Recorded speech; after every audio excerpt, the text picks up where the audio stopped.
Hello friends, it's Alyssa back at you with some final facts. As promised, we are doing a reflection on Politicon 1 week later.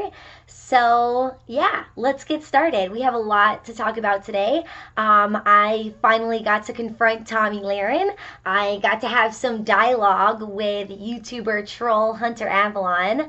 And I even got to speak with the Advice Show. I'm Philip Scott. So we had a lot. We had a lot of dialogue, a lot of discussion, a lot of confrontation, and it was really awesome. So stay tuned through the whole video because I'm going to show clips of everything. In case you guys haven't noticed right now, as you guys can see by the amazing quality and sound, or at least a lot better than it was. Final Facts finally has a legit camera. We raised a little bit of extra money on our way back from Politicon to purchase our first real webcam. So thank you guys, everyone who helped with that, and a huge thank you to every single person that either donated or spread the word, because we raised literally over $800, like almost $1,000, to be able to get out to Politicon, and we would have not been able to do that without you guys. And why were we out there? Of course, to promote this channel. We were also out there to finally confront Tomi Lahren. I actually went to a protest here in Atlanta. I had a sign. The sign blew up. It went viral on CNN. And then Tomi Lahren herself actually made a final thoughts about me and my sign, because she had nothing better to talk about, no other breaking news, than to literally pick on a private citizen just exercising her her rights on her day off. Because yes, of course, she wanted to flip that narrative as if, you know, as if us out protesting are all just lazy and we don't work, when in reality, at the time of this video, when I was out there, I was actually working 2 jobs and was a full-time college student. So yeah, I'm gonna play that for you guys so you guys can get a little up to speed on it. So this is the final thoughts, one of the last ones that Tomi did at the Blaze. Here we go. Now I'm going to go ahead and give them the benefit of the doubt and speculate they are protesting in the middle of a workday because it's President's Day and they have it off, not because they don't have jobs in the first place, but you be the judge. If these folks spent half or even a quarter as much time on something productive, they might not be complaining about income inequality, student loans, or how unfair life is. Now, these individuals admittedly have no clear or concise policy proposal, but they still have a unifying message to the White House. No. But boy, are they good at making Sharpie signs like this one. Oh, Alyssa McNerney is a 25-year-old college student. She came out to highlight the hypocrisy within the Republican Party. Interesting sentiments, Alyssa, but allow me to clarify.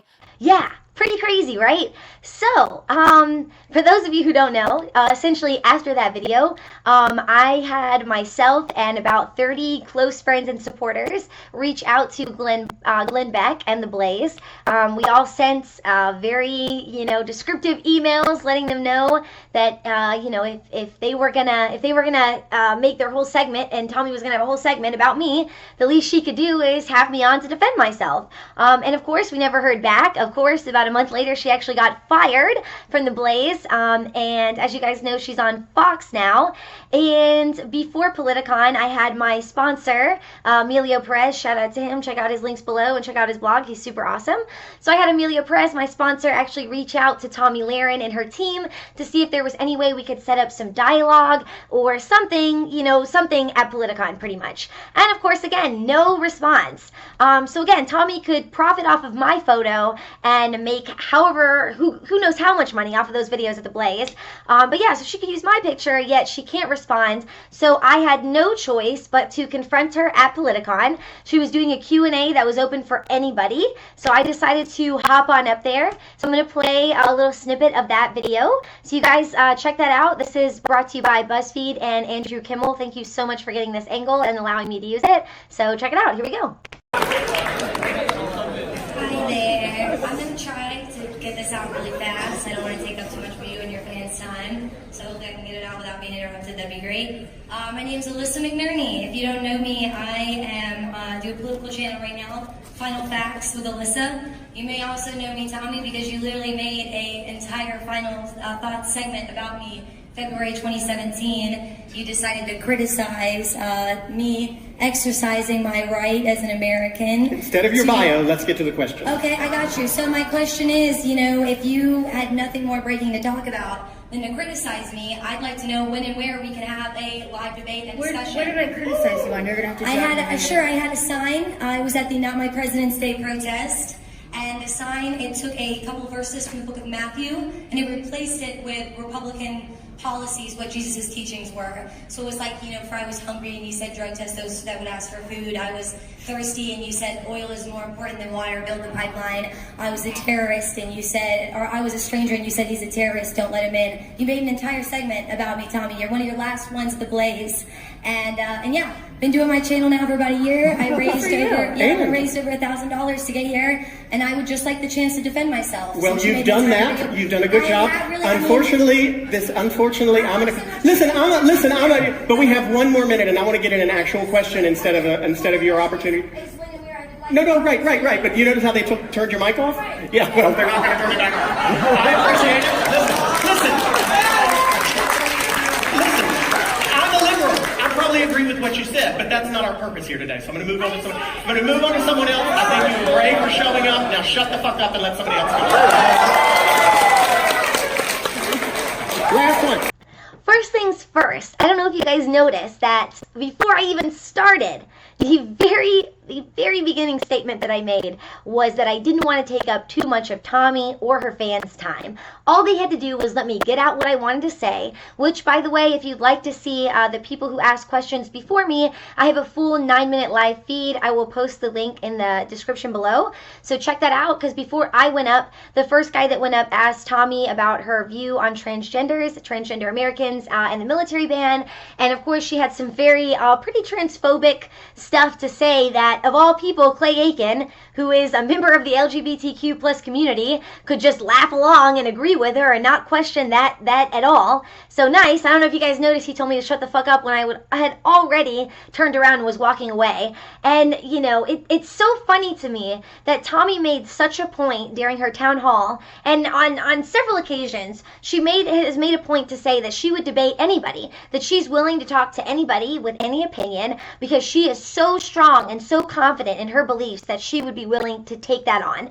Yet she was silent, a deer in headlights. If you guys notice, zoom up on her face, she had nothing to say, absolutely nothing to say, but to let Clay speak for her and basically shut me down for no reason and turn my mic off. So Tomi, if you're watching, we're still waiting. And if you guys think that Tomi should buck up and actually challenge somebody that isn't centrist, that isn't passive, that's actually going to give her just as much fury and passion, then that's me. And I think you guys should share this video and tag her and let her know, because yeah, here we are. So it wasn't just Tomi this weekend. As far as getting to confront some people on the right, I actually had the opposite of pleasure of meeting Hunter Avallone. For those of you who are not familiar with Hunter, he is, again, a YouTuber troll, pretty much. Before I had met him, I had stepped away from my table, and he actually met my boyfriend first and admitted to my boyfriend that he wasn't a reporter, he wasn't a journalist, he was a troll and was total, it was all a joke, that he's not reporting on facts or truth, even though, his whole base seems to think, he's so factual and he's got all the evidence to take down the libtards, quote unquote. But in reality, you guys, I wish I could have got it on video, but the first day we were there, we had some great discussion, and he backed out and reversed and actually started agreeing with several of my points. However, once we got him on camera, he totally flipped the switch and was extremely disrespectful to me. As soon as some of his conservative girl Hunter groupies were right there, he started muttering things under his breath and comments at me, but whatever, it's all good. That's why I was there, because I'm willing to take it and stand up for what's right. So I'm here, and yeah. And so I want to play some clips from that, because Hunter was extremely upset at the fact that so what I had on my table was a spin the wheel, and on this spin the wheel you could basically spin it, and whatever it landed on, it was a debate question or topic, and we could have a 5-minute debate. And a lot of the questions on there were pro-life versus pro-choice, is it okay to kneel during the anthem, are racism and systematic oppression still tangible issues, should we abolish ICE? There was 10 questions, but one of the questions on there was, is it okay to punch a Nazi? And as I've explained several times on my channel, on social media, and to anyone who would ask me, I'll explain to you guys my views. I have no problem with that. And as I explained to Hunter several times, that when I use the term Nazi, I mean the definition of a Nazi, people who are advocating for a genocide in a white ethno state. etc., etc. And then, yes, I do recognize that there are some people, very few, very, very few, I think it's exaggerated, but there are some people on the left who do use that as a blanket term to mean anybody they disagree with. But that is not what I meant. And when I said, is it okay to punch a Nazi, I'm only advocating for that type of violence if this guy is out there advocating for genocide and stuff like that. Like, that's like a literal Nazi. And so I want to play a clip. This is a little bit about the dialogue that Hunter and I had about that. That's why open dialogue and open speech and having conversations about these things are so important. But that is my line. White ethno-state, genocide, if you are advocating for those things, that's my fucking line. I can't believe this is controversial. That is my line. I'm not saying it's controversial. That should be I think most level-headed people, that is their line. But most level-headed people do agree that that's bullshit. But also, that maybe physically assaulting people you disagree with, even if their ideas are shitty, is not the best approach. That's what the president said to do. He said to physically assault Can I just say, I don't know if you guys remember this, in several of Trump's rallies, he literally incited violence at all of his rallies. He said, hey, if you are violent to people, I'll pay your legal fees and get you out. He said that. Your boy said that. Okay, listen, everything Trump said, I don't agree with. I don't like everything Trump has said. All right? But you're talking about violence, and you're saying that we're the ones inciting violence when it was your president who listen, did it. I'm saying that you're in support of violence. And I'm saying that I don't know how you can think that me asking that question and putting a dialogue, again, just putting a dialogue out there, it's a dialogue, it's a spin the wheel debate, we're just going to talk about it. You're saying that's dangerous, but you still can't recognize how you, making fun of transgender people, making fun of lesbians, making fun of gays, calling the Black Lives, you got onto me. On your page. Because you were like, you got onto me because you were like, you can't call an entire group racist. You got a whole damn video about how Black Lives Matter is racist. Yeah, that is literally not true. I watched the video last night, yo. In the fucking video, I explained that Black Lives Matter takes issues that are affecting a wide variety of people, including Hispanic people. Police brutality is a very real thing. It affects a wide variety of people, but instead they reduce them to black-only issues. Police brutality does not only affect black people. It affects everyone. So instead of making Black this... Lives Matter I've seen has been doing that, has been promoting everybody and talking about the issues. You might just be seeing a couple things and then basing it all on everybody. Bad white people are. Right. You know, and I hope you guys haven't seen his videos. I don't want to encourage you to because I don't want to give him the views. They're awful, and the content is absolutely baseless and absolutely false, and just buying into a terribly hateful and dangerous agenda. But he has video after video after video making fun of transgenders, making jabs at the LGBTQ plus community, and and I told him, if you find that me asking this question is dangerous, okay, fine, but you have to at least admit that your rhetoric is dangerous because it dehumanizes the LGBTQ plus community and individuals. Now, you can make jokes about this community. I've seen plenty of comedians make jokes about the gay community and transgenders and stuff like that. One of my favorite comedians, and like I would consider her a spokesperson or like a spokeswoman because she just is a great, she speaks really amazingly, and I just love what she talks about in general, not just from a comedic standpoint. But Hannah Gadsby, especially with her last little segment or little short thing, it was called Nanette, and she has tons of jokes about the community, but in a way to bring awareness, but they're also funny and they're great. I loved it. I enjoyed it. So I just have to say to Hunter and anybody else that if that's what's funny to you and this shock humor, that's your comedy. I've done stand-up comedy and you're not fucking funny. Like, that's all it is to it. You're just not funny. I'm sorry. There's a small crowd of people that think you're funny, but you're not. And I tried to explain to him that while he, I talked to him, he doesn't seem, he seems intelligent. He seems, like he has an idea of what's going on. He's just consciously choosing the wrong side of things. But I don't believe necessarily that he hates gay people. I just think he doesn't understand that there are real individuals that have a hate and that discriminate against the LGBTQ plus community, and that when they see videos like what Hunter puts out in his content, it reaffirms their beliefs, and it could very well encourage them and incite violence. So, again, very hypocritical that Hunter could recognize that, or could say that about mine. Do you realize how many times people on the left categorize... that I can't believe that you can recognize this and understand the power of language. You've got over 500,000. I've only got like 1,500 subscribers. I don't got an audience like this. It is your responsibility to put out what's right, to put out I just don't understand hey, let me say, again, I don't understand how you can say that this is dangerous, But then again, you guys, watch his videos. He was literally making fun of the LGBT community. Like, I make jokes. I'm a half comedian. I make a fucking joke. What? You're not in this. Hunter Avallone. Look me up. I can't believe that's times, like, white ethno state, they want genocide, they want white supremacy, or something I wish I could have asked Hunter what his thoughts were on World War II, because like if he was around back then, I mean, he must have been saying the same stuff, like when America was going to get involved with Germany and Nazis and everything like that. I mean, I wonder if he would have been like, nah, we shouldn't assault them though, you guys, because if we assault them, then, you know, people are going to be like, what are you doing assaulting them? You know, they're just trying to do what they want to do. Anybody who gets like this, who puts out the type of content that Hunter puts out, yet they turn around and say that people like me, that my rhetoric is violent. Like, anybody like that, I just have to think like they are purposely omitting or like not recognizing like such huge chunks of American history, of like civil rights history, of like everything, because so much of that, so many pieces of that, like, were able to continue because, again, of violence, because of protest that wasn't peaceful. I mean, the birth of America. Like, come on. Like, come on, you guys. I just think it's funny that, you know, it's only okay for violence when it's like white males, you know, and stuff like that. But when it's minority groups like trying to defend themselves and their lives and their rights, then it's like, you know, we can't be violent. You guys are just as bad as the Nazis. Yes, the people who are only being violent because they're trying to save their own lives are just as bad as the people who are being violent to take those lives away. Okay, sure. And I want to also include a couple more clips because, again, not only did we get to meet Hunter, but I also got to speak with Phil Scott from the Advice Show. So here's just a little bit of that. I wanted to talk about this and show these clips because Hunter was very adamant about how he wasn't racist and how he totally understood that police brutality was an issue, yet he could then say stuff like this. Simply being afraid does not always equal justification for being afraid. Just if someone feels afraid does not mean they're justified in feeling afraid. The existence of fear in someone's heart does not mean there's actually something to fear.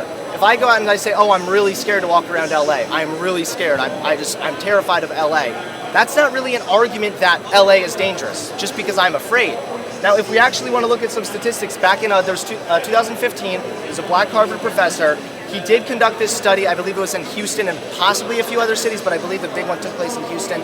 He found that the chances that a black man has versus a white man of dying to the police are equal. Now, black people do have a higher chance of being, you know, roughed up by cops, and some of that's debatable because Stephon Clark, Michael Brown. Some of this. You're right. Hey, actually, just y'all can look at the names on either side of my poster here. That's 40, 20 on either side of victims of some of this is also because, you know, we have to look at the facts here is that, you know, black people are more likely to resist arrest, like statistically. Oh my God. We really gonna take it here. This is We really gonna take it here. Okay. Listen, No. Black people are afraid of police. We ain't trying to fight the police. People that look like you, sir, cuss the cops out, fight with cops, and getting gun battles. We run from the cops. They still shoot us in the back. What the hell are you talking about, man?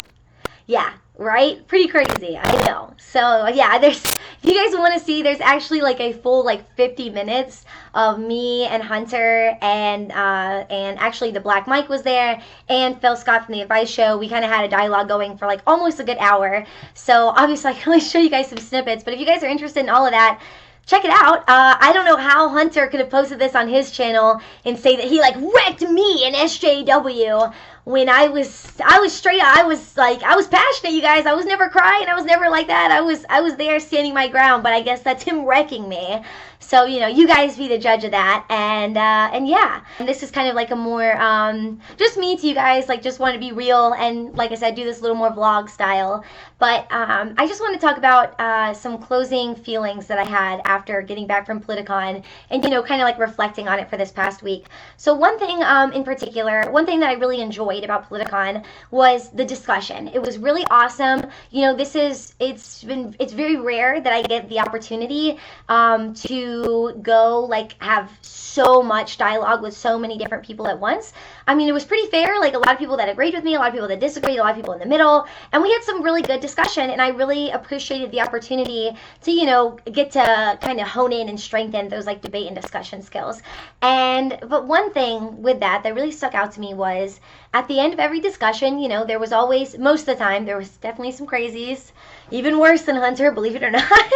There was definitely some crazies, but for the ones where we could end it with a shake your hand and walk away, and a lot of them, even the ones that disagreed with me, were like, hey, like, I really appreciate your energy and your passion, and keep doing what you're doing, because you're doing what you want to do, and that's awesome. And I really appreciated that. I really did. But it was so weird for me, because when I walked away and they walked away, I don't know how they were feeling. They seemed like, especially people on the right, were like, that was a good discussion, and they walked away good and satisfied. But I wasn't. There was something that was off. And I have to, like, I'm trying to boil it down to this idea that the right and the left, these people, again, I don't want to generalize, because I know there's differences within each, and not this doesn't apply and subscribe to everybody, but it seems like in a general sense, there's fears on either side. There's stuff that people are scared of on one side and on the other. And on the right, it seems like a lot of those fears have to do with losing power, losing the majority, not being the one on top, if you will.